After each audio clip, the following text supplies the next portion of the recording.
Okay, so to begin my assessment, upon entering into the patient's room and receiving a report, I would then check the electronic health record to make sure that the physician's orders have not changed, make sure that there are no lab values that have changed, that I don't need to do anything before entering the room.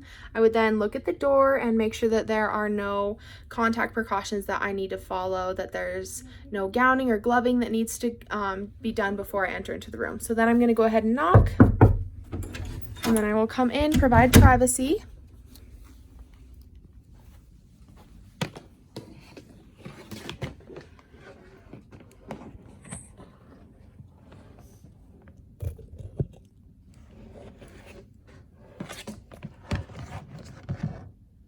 Okay, so I'm going to go ahead and perform hand hygiene with the hand sanitizer on the wall. Hi Tate, I'm Kayla. I'm going to be your nurse today. How are you? I'm good. How are you doing? Good. Would you be able to tell me your name and date of birth? Tate Carter, 9/26/99. Okay, perfect. And I did go ahead and verify that with his wristband, and that is accurate.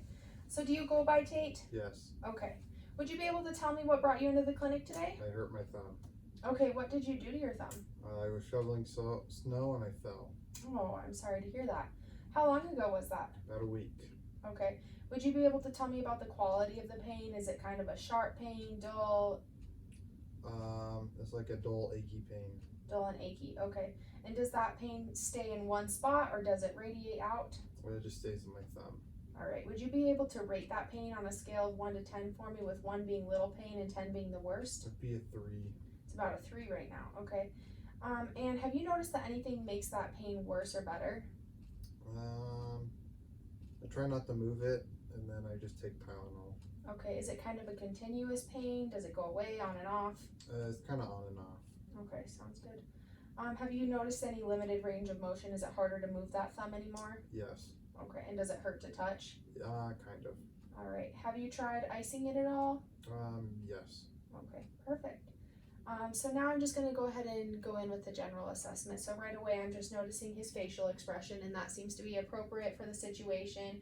His position in bed and body alignment are good, and his skin tone is even with the rest of his body. It's good, and there's no cyanosis. He's no pallor. It's just a good tanned look, and even with the rest of the body. And then I'm also within a good distance of the patient, and I haven't noticed any issues with hygiene. So there's no odors, any reason to discuss hygiene. And his level of consciousness, he is conscious, he is awake, he is alert. He's already told me his name and date of birth for being oriented. But Tate, would you be able to tell me where you are right now? I'm at the hospital. Okay, do you know why you're here? Because my thumb. All right, and do you remember my name? Kayla. Do you know what year it is? 2020. All right, so the patient is alert and oriented. So I'm going to go ahead and do vital signs now. Okay, and since I don't have a thermometer, I'm going to just use this to do a temporal. Okay, and I got 98.3, and that is a normal value for an adult patient. So now I'm going to take his pulse ox. Can I have your finger here? All right, so we're just going to put that on there. So if the patient were wearing any nail polish, we would want to remove that to get a more accurate reading. We would also not want to use the thumb since that has its own pulse. And I will get the reading on this. So it has the oxygen level at 98%, which is normal for adults. We like to see between 95 and 100%. Okay, so now I'm going to go ahead and take your blood pressure. Can I slip this out of your sleeve? Thank you. Okay, first we're going to estimate the systolic. Okay, can you lift your arm up for me?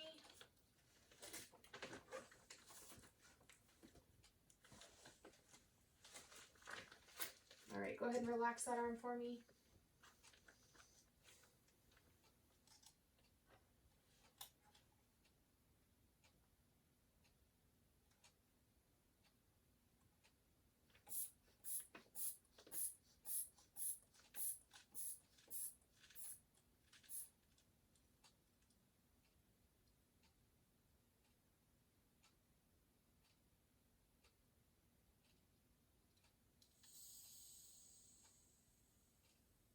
Okay, and I saw the systolic around 100, so I'm going to pump to 30 above that. So I will pump to 130.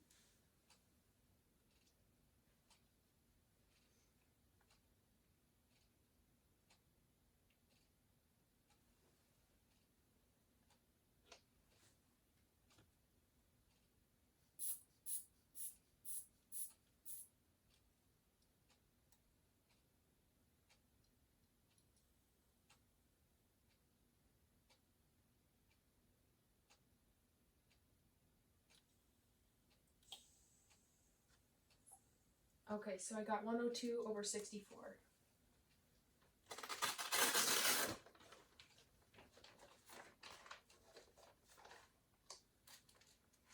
Alright, and even though I would have gotten a pulse on the pulse oximetry, we're going to go ahead and check that for myself at the apical pulse, and that is going to be on the left midclavicular line at the 5th intercostal space.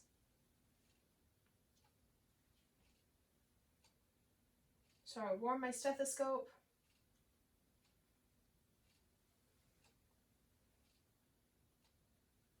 And I'm going to be measuring it on the clock on the wall for a minute.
All right. So I got an apical pulse of 76 and respirations were 16, and that is normal for a patient, an adult patient. We like to see between 12 and 20, so 16 was a normal value. Now I'm going to go ahead and continue on with the neurological exam. So I'm going to start with the Glasgow Coma Scale, and I've just been noticing the patient's vision. He's been following my direction appropriately with his eyes. He's been blinking appropriately. Are you having any problems blinking? Nope. Okay, and then as for his motor and verbal responses, he's been articulating his words well and responding appropriately to my questions in conversation. And then have you been having any numbness or tingling in your extremities at all? No fingers or toes, nothing like that? Nope. Okay, perfect. So now we're going to go ahead and check his pupils. So I'm just going to gauge the size here. And they seem to be about a 5. And then I'm going to go ahead and shine this light tape. Can you just look right at my nose? Okay. And they constrict to about a 4, and that's normal for an adult. They both constrict consensually and bilaterally, which is good. They are even and round, which is what we like to see on that. Then I'm also going to note that I don't see any ptosis, no facial droop, anything like that. Tate, I'm going to have you go ahead and sit up and take a drink of water for me. Okay.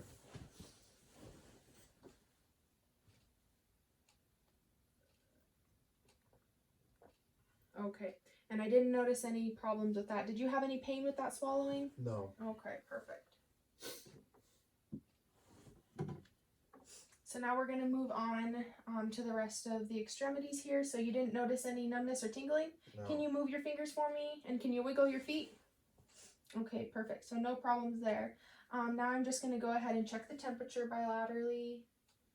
And those seem to be good. I don't notice it being clammy or cool, too warm, anything like that. So that's good. And also he hasn't reported any tingling. So now I'm going to go ahead and do part of the cardio exam, and I'm going to check his capillary refills. So can you hold out your fingers?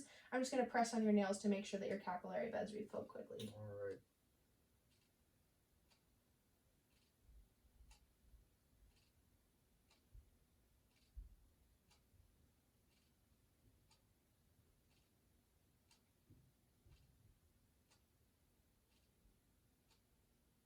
Perfect, and all of those refilled within less than 3 seconds, which is what we like to see. Now, Tate, I'm going to go ahead and feel for your radial pulses here bilaterally.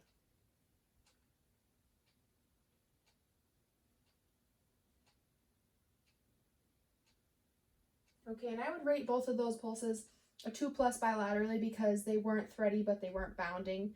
They were just a good, strong pulse that we like to see. They were a regular rhythm. There was no threadiness or anything there. So now I'm going to go ahead and do the same thing on the bottom. So first, upon assessment, I'm just checking for edema. There were no edema in the upper extremities, and I don't see any in the lower either. Now, again, I'm just going to check for the temperature. So it is a little bit cooler in the upper extremities, but nothing out of the normal. I don't notice any clamminess. It's not extremely cold nor extremely hot. I don't notice any redness, any lesions, swelling, anything of that nature. So I'm going to go ahead and check the capillary refills in his toenails as well. So Tate, I'm just going to squeeze your toenails again. All right.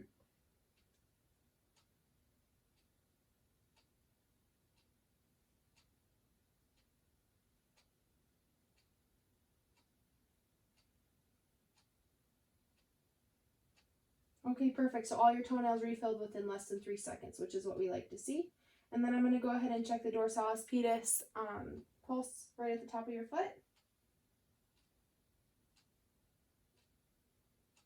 And then I'm going to check the tibial pulse.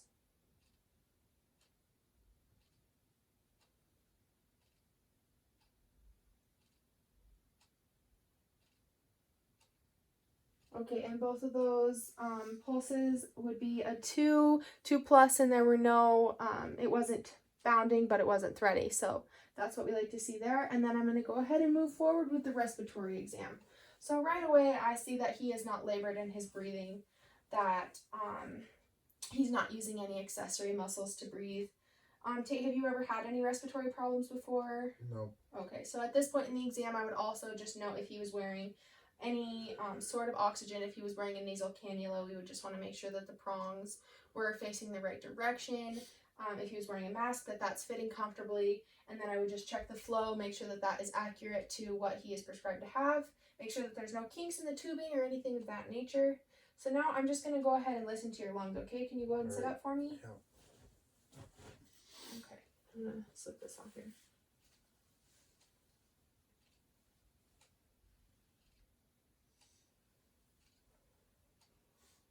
Okay, so again, I'm just going to warm my stethoscope, and I'm going to listen to about 6 places on the anterior portion, and then I will listen to 6 to 8 places on the posterior. So every time I move my stethoscope, can you breathe in and out for me? Yep.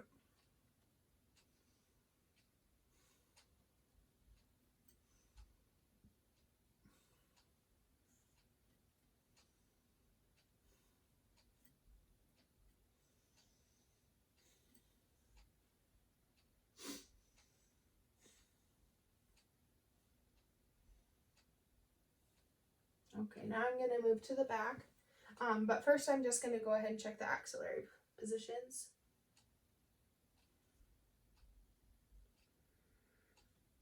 Okay.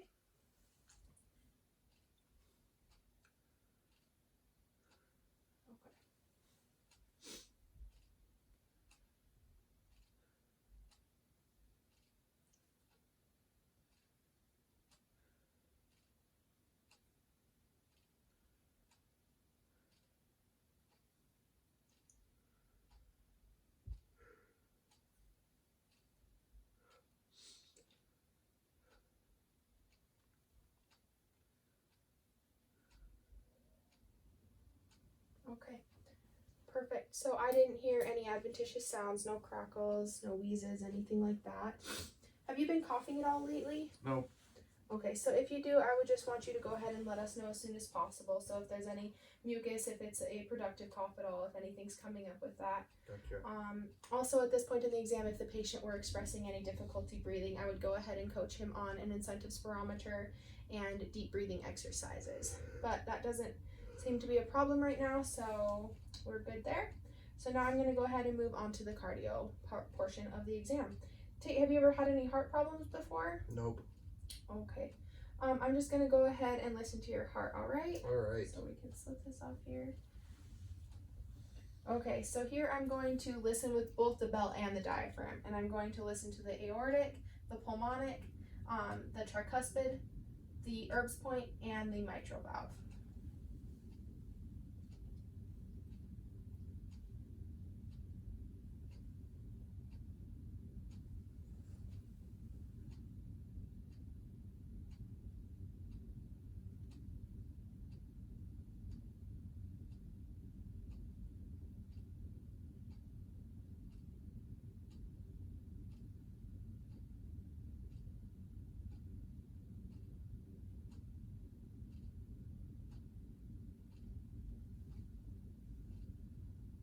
So in the aortic and pulmonic, I heard S1 better. And then in the mitral and Erb's point, I definitely heard S2 better.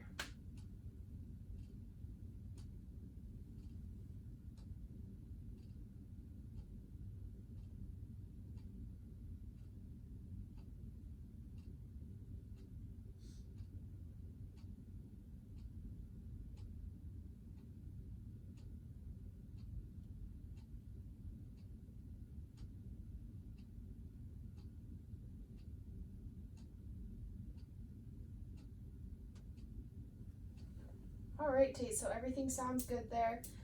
Your pulses were strong. They weren't, no skipping a beat. There was nothing out of the ordinary with those heart sounds. So, sounds good. You can go ahead and put that back on. And we already checked the capillary refill, so we're good there. We would also go ahead and just make sure that if the patient had any TED hose or SCDs on, anything like that, we would just want to make sure that they're fitting well, that they're the right size. We want those on to go ahead and promote the venous return back to the heart so we don't get any clots or anything like that. At this point, I could also check the IV just to make sure that it's dripping at the right rate, that the tube, there's no kinks in the tubing, and then I could also go ahead and assess if you were to have an IV. I would assess the site in which the IV is placed to make sure that there's no redness, lesions, swelling, anything like that, that the patient is comfortable, and that there's nothing wrong with the IV there. Okay, so now we're going to move on to the abdominal assessment. So, would you say that you eat a pretty well-balanced diet, or do you kind of struggle with that? No, I eat pretty good. Okay. Do you think that you get enough fiber in your diet? Yes. Okay, so fiber is important to help with your abdominal health and make sure that you are going to the bathroom correctly and enough. Okay, do you have bowel movements quite often? Yeah, like once or twice a day. Once or twice a day. Okay, that's perfect. That's what we like to see. And are those bowel movements usually pretty formed? Yes. Okay, so they're not too hard or loose stools, watery, nothing Nope. like that? No, pretty normal. Okay, sounds good. So have you been feeling nauseous, having any vomiting lately? Nope. And you don't feel like that right now? No. Okay, perfect. So now we're gonna go ahead and continue on with the assessment. We wanna make sure that we do the auscultation before the palpation in this section because palpation can disturb abdominal sounds. So I'm gonna make sure to auscultate in all 4 quadrants of the stomach. I'm just gonna lift your gown up here. Okay.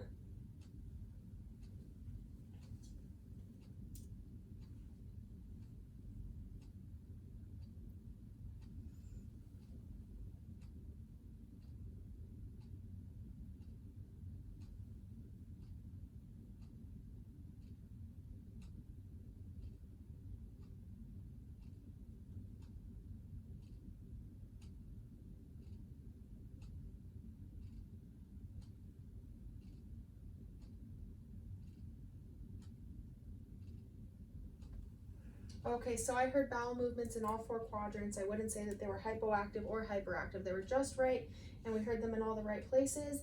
And then just assessing the patient, I just see that it is flat, maybe a little bit rounded, not distended, anything like that. Are you having any tenderness or pain in your stomach right now? Nope. Okay, then I'm going to go ahead and begin with the palpation, and I'm going to make sure that my hands are warm and go ahead and start with light palpation and then go to deep palpation. And Tate, just go ahead and let me know if you have any pain All right. or tenderness when I do this.